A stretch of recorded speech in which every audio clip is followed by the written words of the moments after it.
What's going on, everybody in H-Town and Houston Rockets fans all over the world, whether you're in the United States, Germany, China, wherever, go ahead and chime in. My name is David Delano, and this is Rockets Daily, brought to you by Fan Arch. A lot happened over the weekend.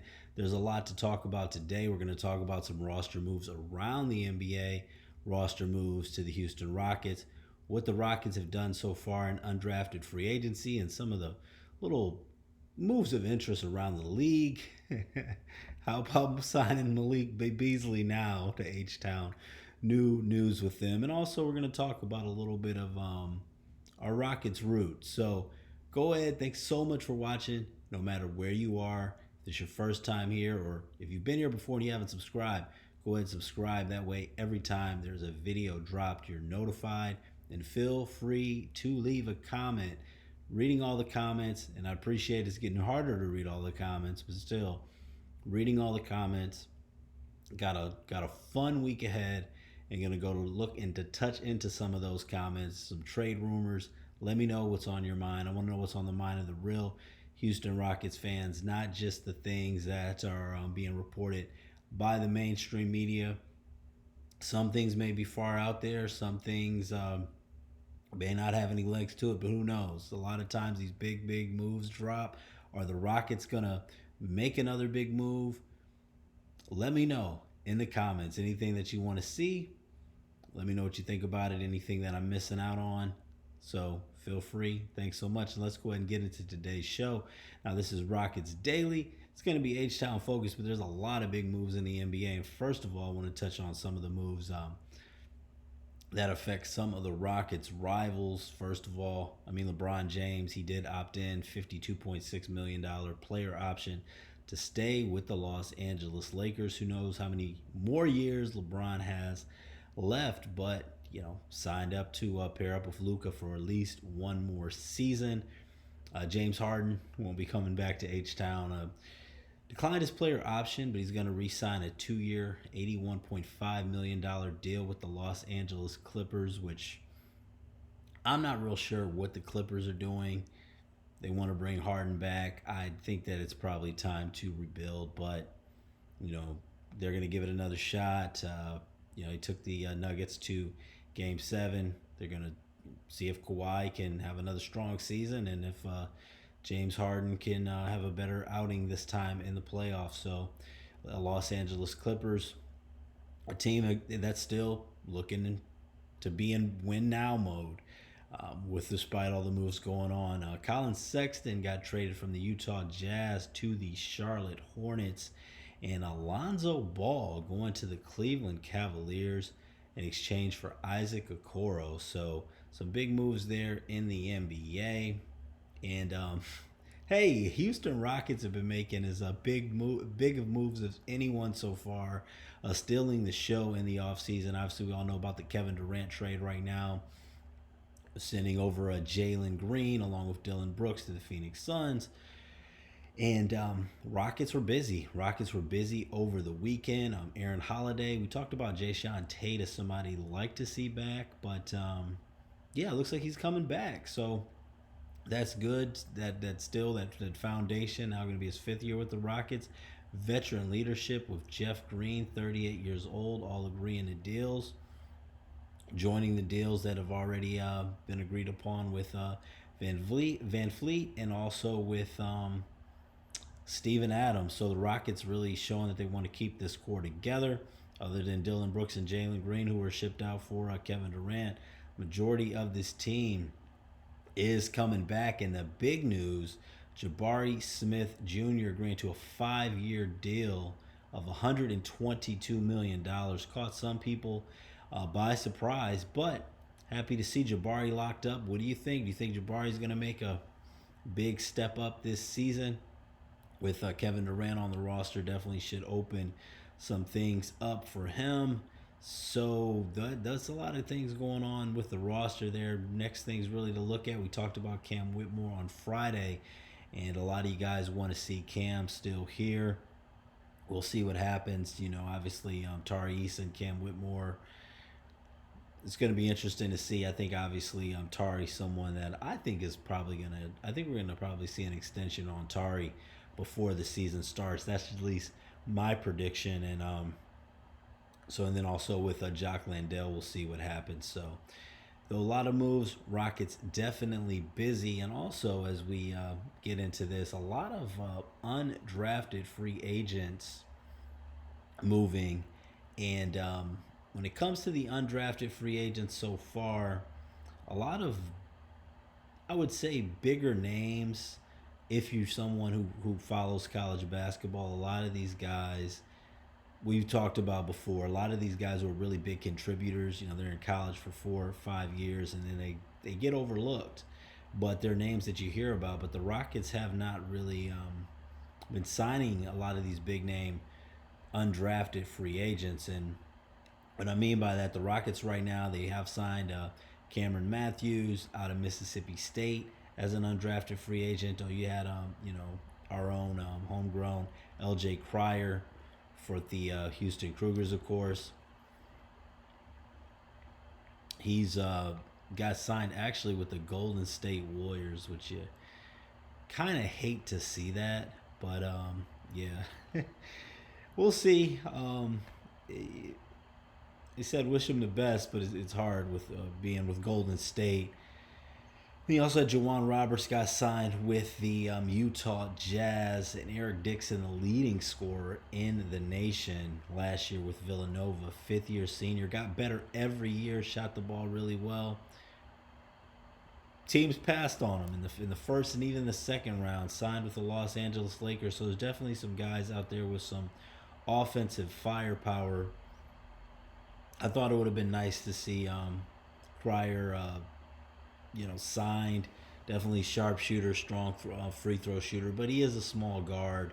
I guess it would have been a nice story for the city, but ultimately, I mean, it's about winning. And I guess we look at putting him next to Fred and another small guard there, and also probably something that would only ultimately take minutes away from Reed Shepherd. So I definitely understand that. And I think with the free agency move with Cameron Matthews, it definitely shows you the direction that I believe that this team is going in. And it's really saying that if we're going to win a championship next year, I get it. Udoka is letting it be known.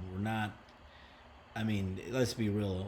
We're not really looking for a undrafted rookie free agent to make the difference on the offensive end. That's what we've got pieces in place for that. If we are going to add more scoring, it's probably going to be through a veteran. Cameron Matthews, we're going to talk about him a little bit. 6'7", although I did see that he's really about 6'5.5". But this is a guy, 5-year senior at Mississippi State. Not a scorer at all. I mean, he averaged his best season scoring-wise, 9.4 points per game, went down to 7.1 points per game last season. However, he just doesn't shoot the ball much. Doesn't shoot the ball much at all. Didn't shoot the ball at all in the game that they lost to Baylor in the NCAA tournament. But it does say something when a guy can be out there for 34 minutes and not take any shots from the floor, have 10 rebounds, 5 assists. He's really a defensive stopper, really rated as one of the best defensive players in this entire draft.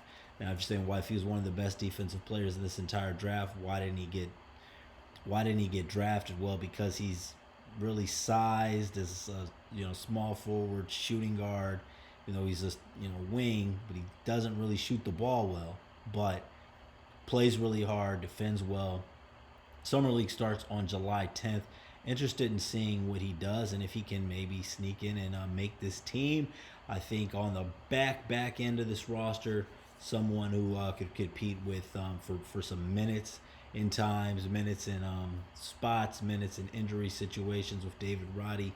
Roddy obviously brings more of an offensive presence, much better offensive player. But Cameron Matthews, somebody that if you're watching the Summer League is definitely going to play hard, and it's an interesting move. Like I said, Roberts, Cryer, Dixon, all different And there's a lot of other names in college basketball, if you're a college basketball fan, that are much bigger names, better offensive players that the Rockets have been passing on. But like to see what else the Rockets end up doing with this undrafted free agent market. Not a whole lot of sizzle with the Cameron Matthews signing, but definitely someone who brings the defense. And I think that this also just shows us it's all going to be about bringing in defensive players. Now, is this going to be because this is going to leave some room to maybe get a veteran with some deficiencies on the defensive end, and we talked about Malik Beasley on the last episode. Good news with Malik Beasley: if you still want him, you probably can definitely get him on the cheap.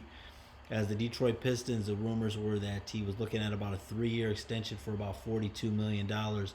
Yeah, that looks like that's off the table at the moment, as he's under federal investigation with some of his player props, I guess, regarding gambling.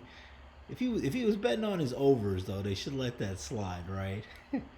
All jokes aside, I don't think that Malik Beasley is somebody that's going to be here. We already talked about. I mean, Malik Beasley, 6'4". He's not a he's not someone who creates for others. He's a sharpshooter. He's an offensive player. He doesn't get assists. He doesn't distribute. And he also struggles staying in front of men defensively. Struggles, the Rockets, the way we switch, he's going to have some issues there defensively. Thought maybe his offensive firepower shooting could be worth it, I thought. But now with these issues, I don't think that you touch Malik Beasley. That's why we talk about veteran leadership. Yeah, I mean, even rumors with betting on games, and I know it's innocent till proven guilty. Unfortunately, just the reality of it is a lot of times when you're accused of things, those allegations are enough to really derail your career.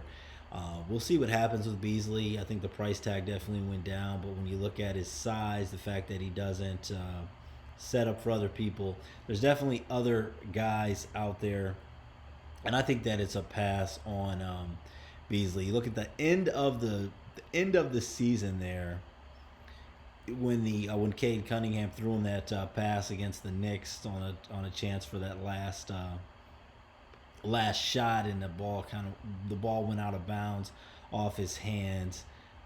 Coincidental, most likely, but then when you start to see things about point shaving, or whatever it is, it's not good. So probably somebody that is out now. So let me know, with Malik Beasley most likely off the table, who do you guys think the Rockets should get? Obviously, Dorian Finney-Smith is someone that is really, a lot of news out there is linking him to the Houston Rockets if the Los Angeles Lakers part ways with him. And I think that Dorian Finney-Smith is someone that I would not be surprised if he comes to Houston. Not extremely excited about it. When it comes to Dorian Finney-Smith, I know there was also some love for Spencer Dinwiddie. Who would you like to see come here? And I thought Lonzo Ball going to Cleveland was actually an interesting move. Lonzo's someone that I think could have been a nice fit on this team. He also only played 35 games last season and had a lot of different injuries. But what I am liking, we are seeing some names. I mean, who thought that Colin Sexton would be moved? So we don't have to just focus on the names that are in the news, because really anything is on the table.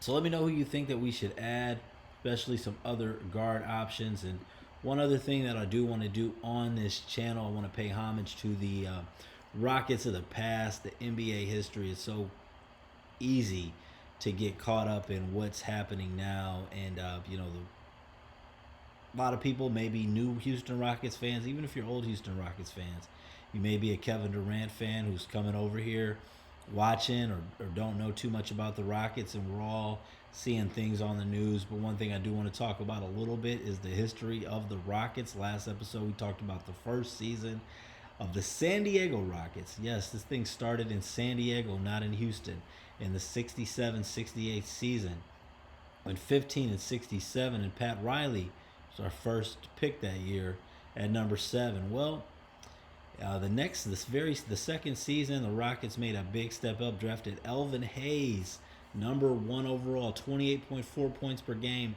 17.1 rebounds per game, which 2 years in, as of 1969, Hayes, the number one Rocket of all time at that moment.